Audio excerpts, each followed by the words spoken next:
Sherrone Moore is announced as the new head coach for the Michigan Wolverines. This was a no-brainer. That's my first thought overall, is that this is exactly what should happen, what was going to happen, and they superseded that law about the 7 days, and they've done that before. That's why it was so surprising when that was a topic after Jim Harbaugh left for the Chargers. But they get it done, and Sherrone Moore is the new head coach. Everybody knew this was going to happen. You don't do what he was able to do this year as the acting head coach in some of their biggest games and not get this job, in particular with the culture that they've built. They've built something so special at Michigan as the national champions, right? I mean, we didn't think that was going to happen, really, did we? And yet it did happen, and so you want to continue that. Jim Harbaugh has built something that has legs and is sustainable, and now that sustained effort is going to be handed to Sherrone Moore. So he's going to get that 5-year deal. He's going to start about $5.5 million. That's absolutely in line with where he probably should be. It's about what Ryan Day got when he first got the job at Ohio State, right around Lincoln Riley when he first got the job at Oklahoma, and even Steve's first contract at Texas down there with Steve Sarkisian. Now, they since got bigger deals, and rightly so, because they had a lot of success. I do think Sherrone Moore is going to have a lot of success, but the first thought, as I already laid out, is that this was a no-brainer. And the first element to that is that he did prove it. So we got to see this. He didn't have to go into a job interview and say, this is what I would do if I was the head coach. They got to see it in practice, and they got to see it in some of the biggest games that Michigan had, in particular down the stretch. You look at the 4 games that he was the acting head coach. Bowling Green early in that first suspension for Jim Harbaugh. And then later in the year, right when they are like up against it, games in November are the ones we remember, and they win a road game against a top 10 Penn State team. They win a road game against Maryland, and then he beats the Ohio State Buckeyes.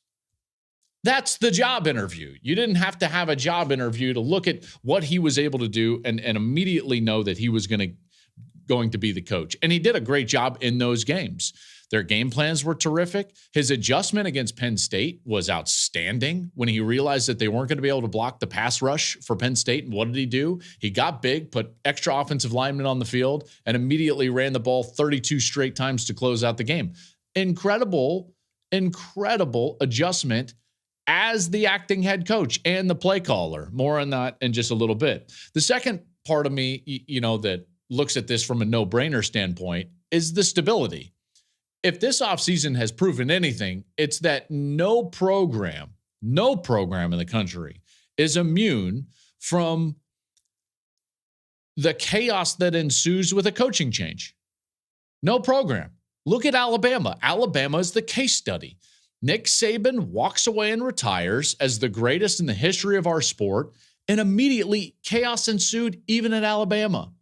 So the fact that Michigan could do this with a guy that has been in this program and helped build this culture that just culminated in a national championship is a must, and they needed to do it quickly, which is exactly what they did, to avoid the chaos that naturally ensues in modern-day college football when you change your coach. I've had conversations with several guys. Like, for instance, Ohio State fans. There have been some that have clamored, like, well, I don't know if Ryan's the guy. He lost against Maryland. What are you going to do? Fire him so that you have to start from ground zero? That's not what you want unless you absolutely have to. Okay, what's better is to just change, identify what are you going to do to change and get better, and then go do that, which is what Ohio State seems to have done this offseason. Michigan gets to avoid that because they've got the no-brainer right in front of them with Sherrone Moore. This guy is a rock star. I love Sherrone. I've loved meeting with Sherrone Moore. I think he's going to be highly successful for a lot of reasons, and I'll get into those here as we get there. But you look at the chaos. Think about what happened at Alabama. Think about what's happened at Washington. In some ways, Arizona with Jed Fish leaving, or Texas A&M with the Jimbo move. It just happens, man. It's just like the churn effect gets going, and everybody starts to come in and try to recruit those players away from those schools. Now, what is priority number one for Sherrone Moore? and really the entire program. If I'm Ward Manuel, the athletic director at Michigan, if I'm Sherrone Moore, if I'm anybody, it's get Ben Herbert to stay as a strength and conditioning coach. For those of you that don't know, Ben Herbert is one of the best strength and conditioning coaches in the country. In fact, he's paid as such. He makes $1 million a year, which is tied for the highest paid strength and conditioning coach in the country. They also gave him the title Jim Harbaugh did, associate head coach. Okay. Why is he such a priority? Because we can talk about this all we want, but why is he such a priority? I think that we should get into this.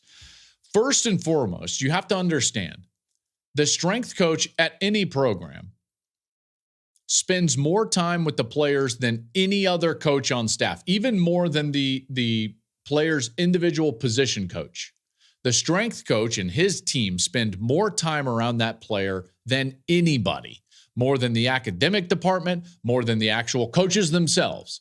So it is vital that that guy is a conduit to the culture that you want to establish in your program. Okay? It's absolutely vital because, again, the players are going to be there. The proximity, that's the proximity. Now, I think that it would be naive, I think is the right word. Maybe it's short-sighted to just think that, hey, you know, all they do is lift weights. And that's a common misconception. Now, I think there are some around the country that, yeah, you know, like you have a good strength coach. Okay. And what does that mean? A lot of people think it's just like the workouts and are they getting stronger and this or that. And yes, that's a part of it. You want a guy that understands and is on the cutting edge of physical development. However, it's more than that. It really is. In particular, with the amount of time that the players are going to spend with this guy. And remember, he's going to spend time with them in the moments where nobody is looking. Right now.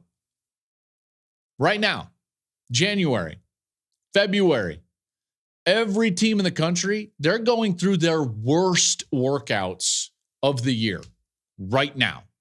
You don't hear about it. There's no articles written about it.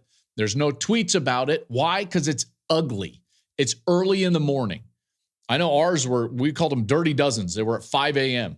Oh, they were just the term dirty dozens. We did them in the field house, which I can remember how it smelled. We basically ran until we threw up, right? And like, so basically what I'm telling you is like the culture of these teams is being forged right now with the strength coach. And so it's not just about like, hey, you know, look at our big weight room. And yeah, he's our head strength coach and this and that. That guy has to be not only important, but he has to be an extension of the head coach and an extension of the culture that you're trying to build. Okay, so Ben Herbert has done that ridiculously well at Michigan. Everybody, to a man, whether it's the coaches or the players themselves, talk about Ben Herbert and the importance that he has to them and their culture and their program.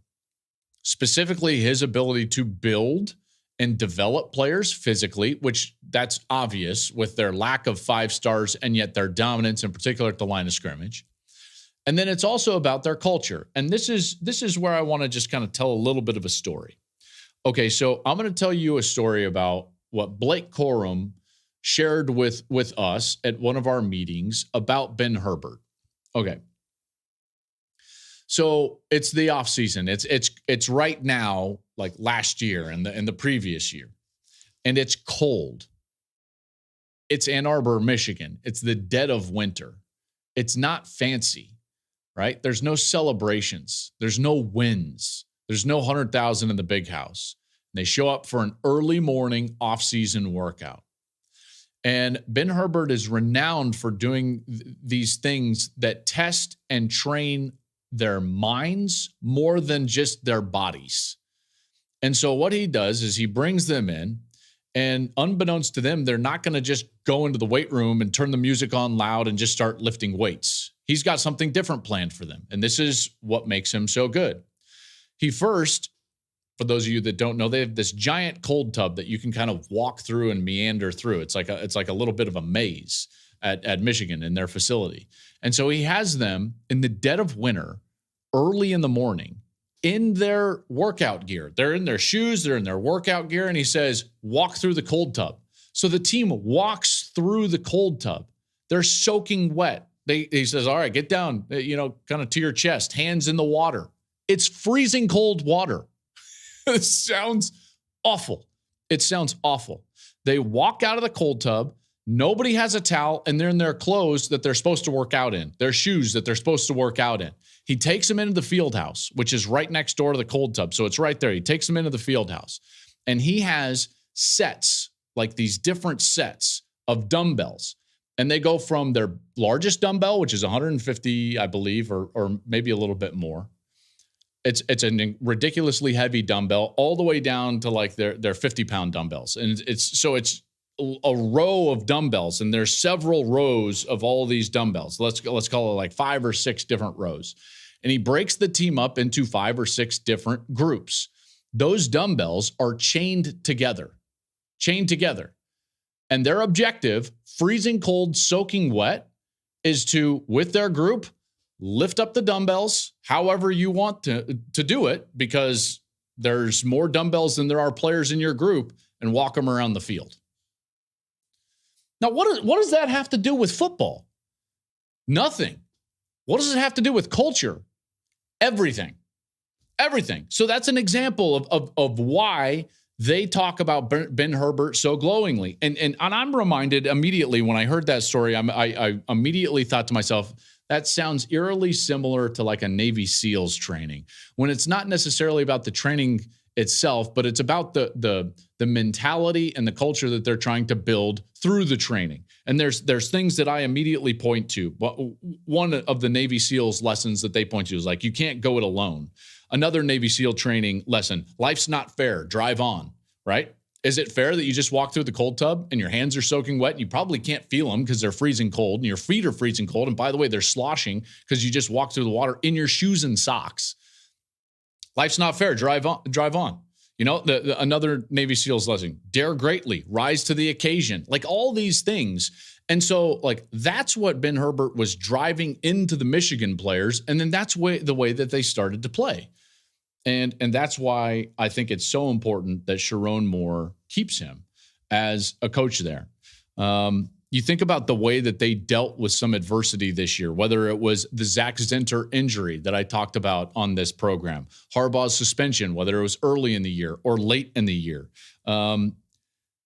Even, it's 4th down against Alabama in the Rose Bowl. This team never blinked. And then you hear stories about Ben Herbert and you're like, oh, okay, they practiced that.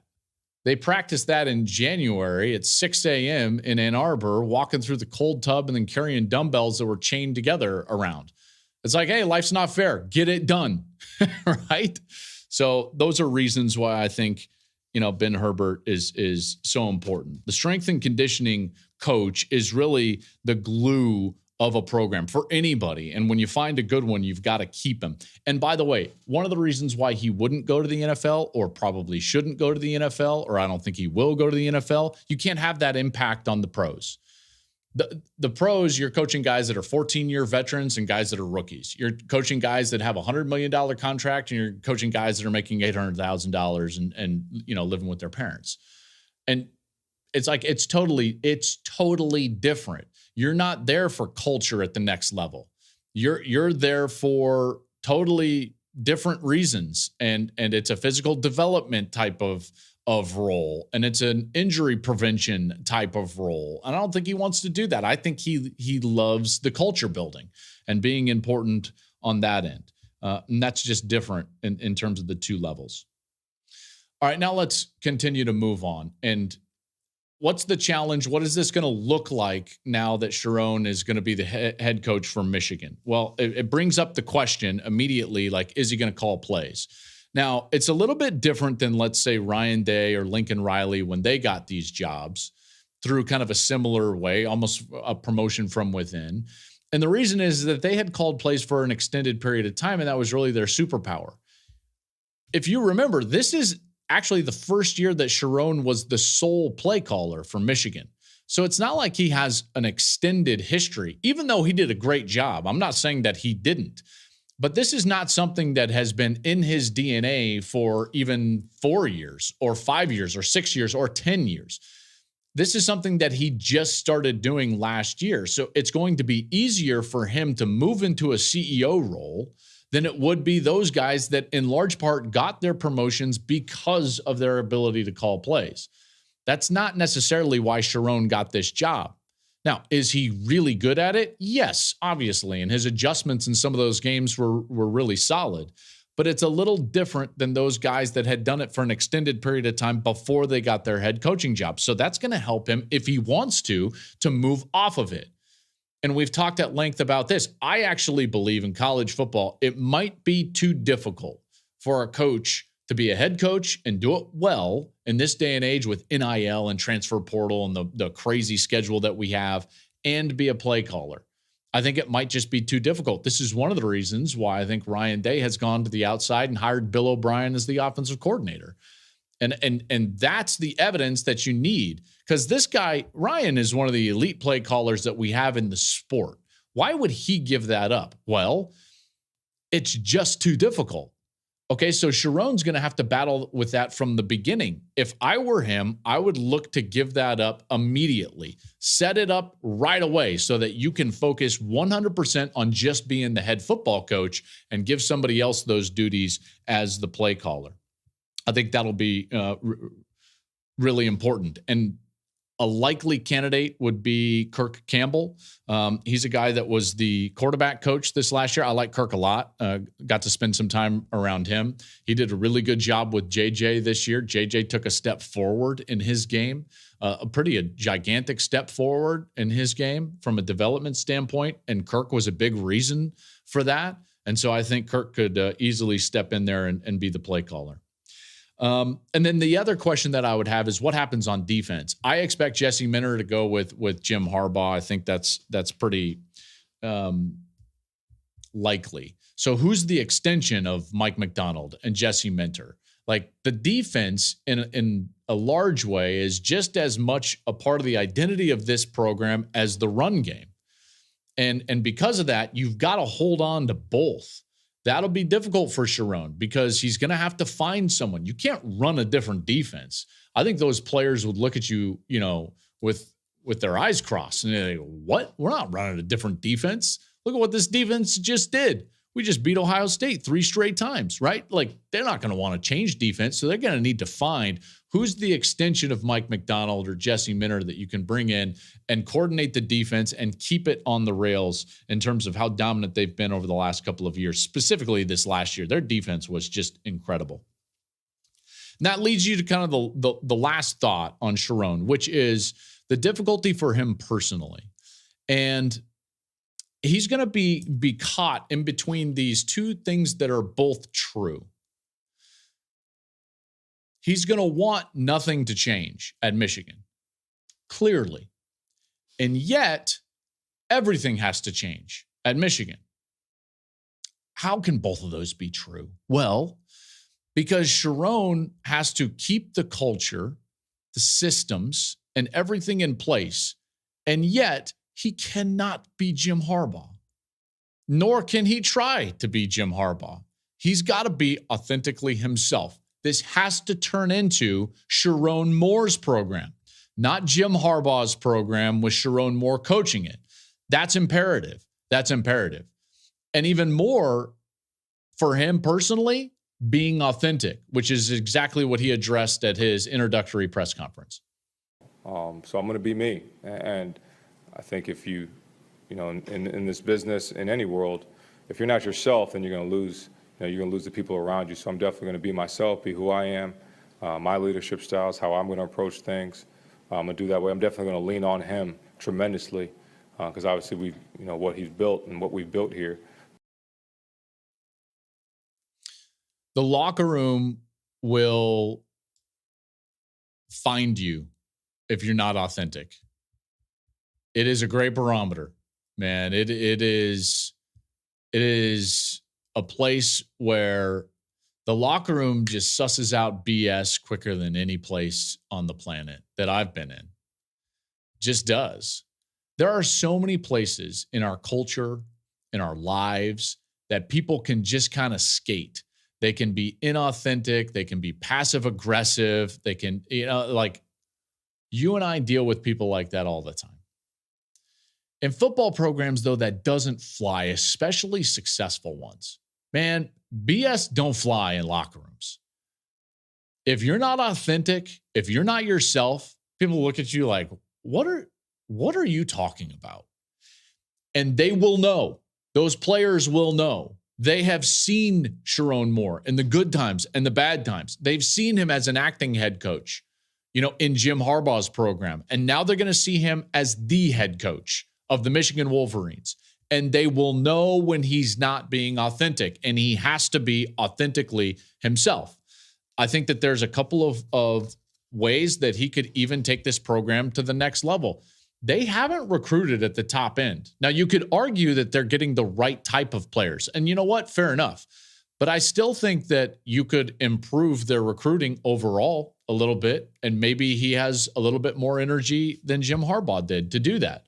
That's something that he can do. They're going to have to find a way to continue to play great at the quarterback position like they did with J.J. McCarthy. These are all things that he's going to be challenged with as he moves forward. One little look back, and I think that this is important. Jim builds programs to have success after he leaves. I'm a big fan of, there's an old book. I actually got it when I was playing. It's a really old book. Good to Great by Jim Collins. And Jim was an author, and it's more of a business leadership book, but I was given the book by Jim, who lived in Boulder at the time I was playing. And Coach Barnett, Gary Barnett, my coach, had Jim out. And Jim, I didn't know him at the time, but Gary said, hey, go meet that gentleman over there. So I went over, and Jim Collins gave me a book. And I didn't know it was Jim. He just said, here you go. I think that you'll find this helpful. And I was like, all right, buddy. Thanks. And sure enough, I turned the cover open, and it's from Jim Collins. Well, anyways, sorry, I went on a quick tangent on that. But this idea from Jim Collins in the book is that you've got to have the right people in the right places on the bus in order to have success at any, company. And when you get that combination, you have to keep it. But then the key is that the one driving the bus, the leader, right, the CEO, the head coach, there's this distinction between a level 4 leader and a level 5 leader. And he talks about how both of them will have ultimate success. They will achieve the goals of everything that they set out to achieve, both 4 and 5. But there's a distinct difference. The level 4 leader, when he walks out the door, has not set up anything to have success after he's gone. All right, so the structure is not there. He's just such a dominant force, or she. That person is such a dominant force that the success happens, but when that force steps out, everything crumbles. The level 5 leader is different. The level 5 leader builds something to sustain and have success, whether they're in that position or not. I would make the argument that Jim Harbaugh, at least in his past, in particular when you look at Stanford, is a level 5 head coach because they were sustained and had success after he left. And they did so in the mold that he built them. Now, this is where it's important, is that I believe David Shaw had a lot of success as the man after Jim Harbaugh at Stanford, because he stayed true to the way the team was built and the fashion that the team was built and the identity that the team had. If you look at the last 3 years of Harbaugh's tenure at Stanford, they were a 60% running team, rushing the football. They called it intellectual brutality. In the first 7 years of the Shaw era, they remained the same, 58% run team. They averaged 10 wins in those years. They were one of the best teams in the country. Then there was a clear shift in 2018. They still won 9 games, but they only ran the ball 45% of the time. Then if you look at the last few years, 19 to 22, they were a bottom 10 run team in the country. Bottom 10. They averaged 42% running the football. Averaged 3.5 wins per season. You can make an argument that when they moved away from what was built to sustain after Jim Harbaugh left, that's when they started to fall apart at Stanford, among other things. By the way, they lost their strength coach, so on and so forth, and I know that fits in this conversation. So expect a little bit more of the same from Michigan. I do think that they're going to have success. Thank you for watching the Joel Klatt Show YouTube channel. And if you like this clip, make sure to like it and subscribe to the channel, and you can stay up to date on all of my college football coverage.